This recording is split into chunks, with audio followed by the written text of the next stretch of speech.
Welcome back, everybody. You're seeing the blistering speed of Omaha's finest. Cole Payton doing his 40 on Saturday, the tune of a 4.56 that I think got everybody talking on Saturday. And we are pleased as punch to have the former Bison QB. We'll come up bright and early back in California. Just get back to workouts to get ready for the next box to check, which is Bison Pro Day coming up in a couple weeks. It's great to see you, but I think the general consensus out of what you did on the field, for those that hadn't seen you do anything yet, blew them away. What did your representation tell you? What have you heard from feedback of how Saturday went? Yeah. Thanks for having me, Dom. It was a blast to be out there and compete and rep NDSU. Feedback has been good so far. I think this week, starting yesterday, this week is where, Chase, my agent, and the team will continue to be in communication with the NFL teams, the evaluators, the scouts, and so I'll get more of that. But so far, it's been good. All right, so you got to give us behind the curtain, but just take us through your week when you got there to actually getting on the field, because people only see like the last part when you were out there. Give us the full week breakdown if you could. Yeah, so we got in the QBs and wide receivers because we competed on Saturday. We got in on Tuesday, so we got in Tuesday evening. Got dinner, had a couple like orientation meetings. Let me think. Wednesday, then in the morning, we had interviews with teams. And so that spanned from 9 a.m. to noon, roughly. 8 a.m. to noon, actually. Yeah, it was about 4 hours. And so meeting with teams, whether that was formal or informal, if they were formal, they were 5 minutes longer than the informal ones. And it was just you and pretty much most of the staff on that team in one of the suites. And then if it was informal, it was more like a speed dating setting with all of guys in your position group and then scouts and position coaches, just kind of in one big room. So that was Wednesday, and then Wednesday, what else did we do on Wednesday? I think it was just more. It was even more orientation and like NFLPA meetings and onboarding stuff.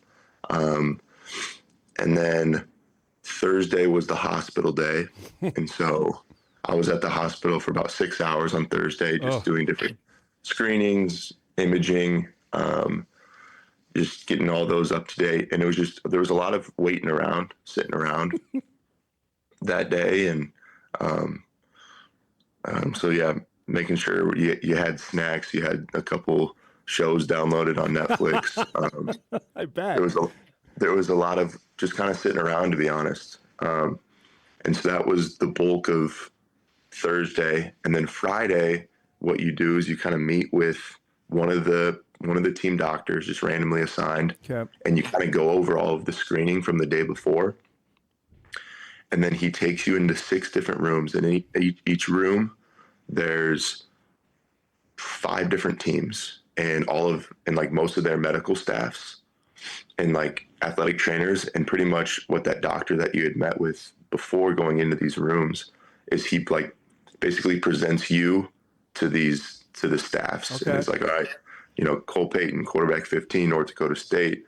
And then he just starts from, all of your injuries throughout your whole life, really, and talks through that for about 10 minutes. And then you go to the next room and do the same thing.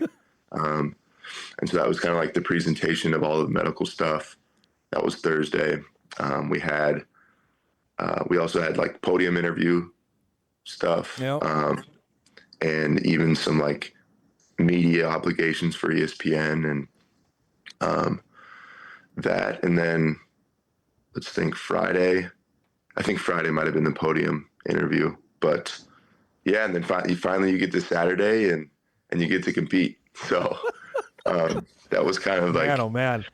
Let me go back that was the week. To the medical part of that. So I'm assuming obviously they're going to go over the thumb and the labrum. How much did they go in depth on that, if you can share?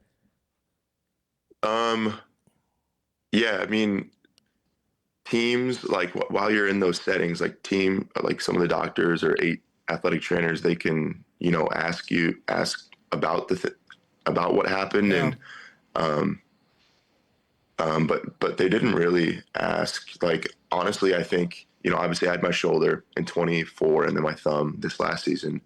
I honestly don't think that was a lot compared to a lot of guys. Yeah.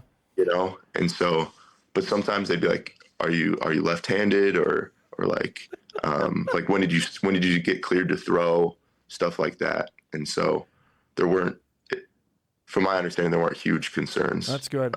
So I will get to the bizarre questions I have to ask in a second. By the way, number 15, did they choose that for you, or is that you picked that because that was your first number at NDSU? Yeah, that was just they picked that for me. It was based off all the quarterbacks' last names. I saw that. I'm like, wow, Yeah. I wonder if that was just a lucky coincidence or It was not. coincidence for sure. So I have to imagine you were ready to rip the door off its hinges on Saturday, finally be back out on the field. Were you nervous, excited, a little bit of both when you finally got out on the field Saturday? I was excited. I was super excited. It was a super cool environment. Like there was a few sections with a bunch of fans, and my whole family was there, some friends, and so it was just super exciting just to finally get out there, and because of what we've been training for and dreaming of as a kid, and and then you get out there, and I was telling some of the guys after the fact, like, adrenaline is one heck of a drug because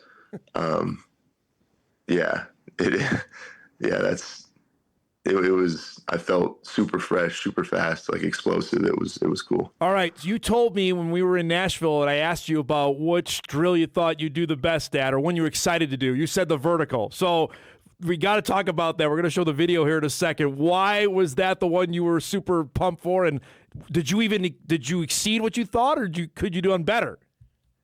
Yeah. So I don't know. Jumping's always kind of been my thing. I don't know what it is. I've got, my theory is, so I've got pretty big calves, right? And I was born with these suckers. So I was blessed with these calves, and like, I think that has to do with how high I can jump, honestly. It's gotta be. And, cause you look at a frog, frogs have ginormous calves. And they can I've never looked at a frog's calves, but now I will. Okay. Yeah. And that's kind of my theory there. And so I was, just kind of blessed to be able to jump. And my goal was to break the record. I knew the record was 40.5 by Anthony Richardson. And then my guy, Taylon Green, blows it out of the water. And so I was like, all right, now I'm going to go for second place, like all-time second place. And then I was just shy by an inch. But yeah. You got to feel pretty good still what you did, though, right? Oh, yeah, 100%. Obviously, I wanted to break the previous record, which was 40.5, but, getting to 40 was pretty cool, so. Was there a drill or time, whatever, that you came back and said, hey, that was worth all the training over the last couple months? Was there anything that stood out? Was it the 40, something like that? They said, you know what, that made the last couple months worth it. Yeah, I think it was the 40-yard dash.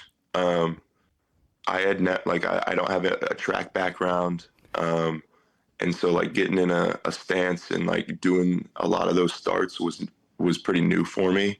And kind of like learning how to run in a setting like that was very new for me. And so it was really cool. Shout out to like Sazi and Kurt and Alan and Brock, all of the speed and agility and strength staff here at Excel. Like, it was a blast working for them and just trusting in that process because,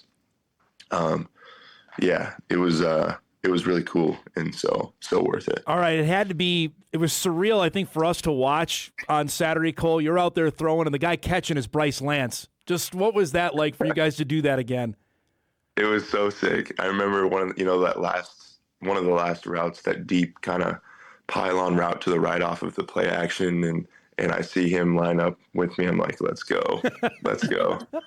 And so, no, that felt good. And, it was just so cool to see him, and he freaking killed it. Not surprised. He's a freak. And, I know he did well for himself this weekend, and he's going to continue to make noise, and because he's one of the best wide receivers in the class. So the gauntlet drill, you're throwing the ball to him. Did you describe that? And then seeing him, obviously he didn't drop one after it, but the pressure of that to hit him first and then go after that.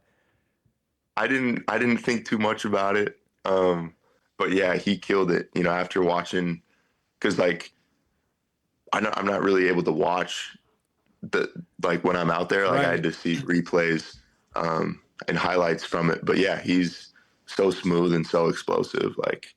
Yeah, it was fun to see. So I know you mentioned at the podium on Friday that you had already met with the Lions and the Bears, which it had to be surreal. The Bears are your team growing up. I have to imagine probably just a little jolt of that. What other teams can you tell us that you met with in Indianapolis? Did you meet with all of them, or how many teams did you meet with?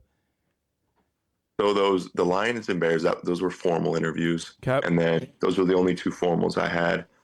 And then I honestly, I met with probably 15 other teams. Wow.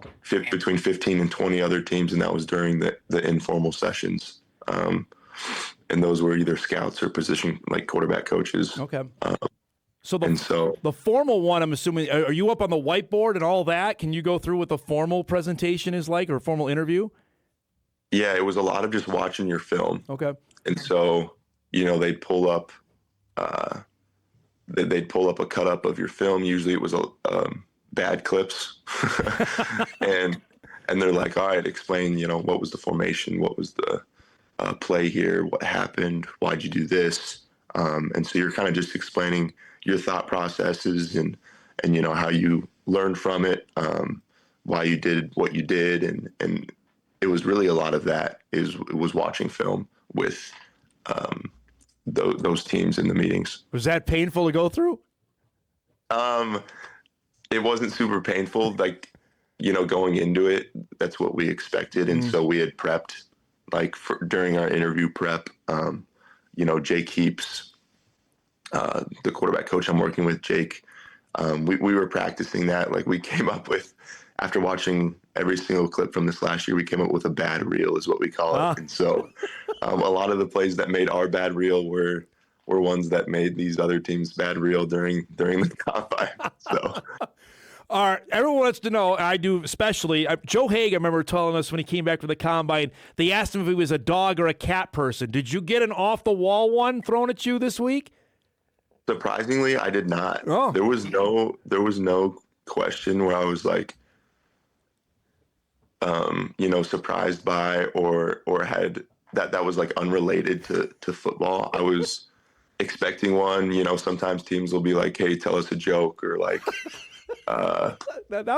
maybe make you do something crazy. Yep. And I honestly did not get any of that. I wish I had some funny story or some crazy question, but yeah, I wish I had one. If you found a wallet, what would you do with it, right? Something like that? Yeah. Yeah. Did you prep for that too?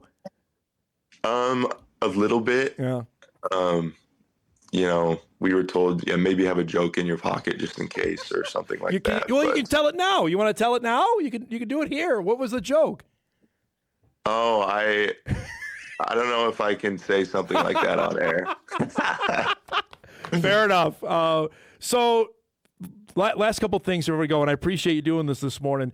So you mentioned the feedback was great. What, I guess, from what your agent has told you, has this changed your draft potential? Where are you at now prior to Pro Day here in a couple weeks?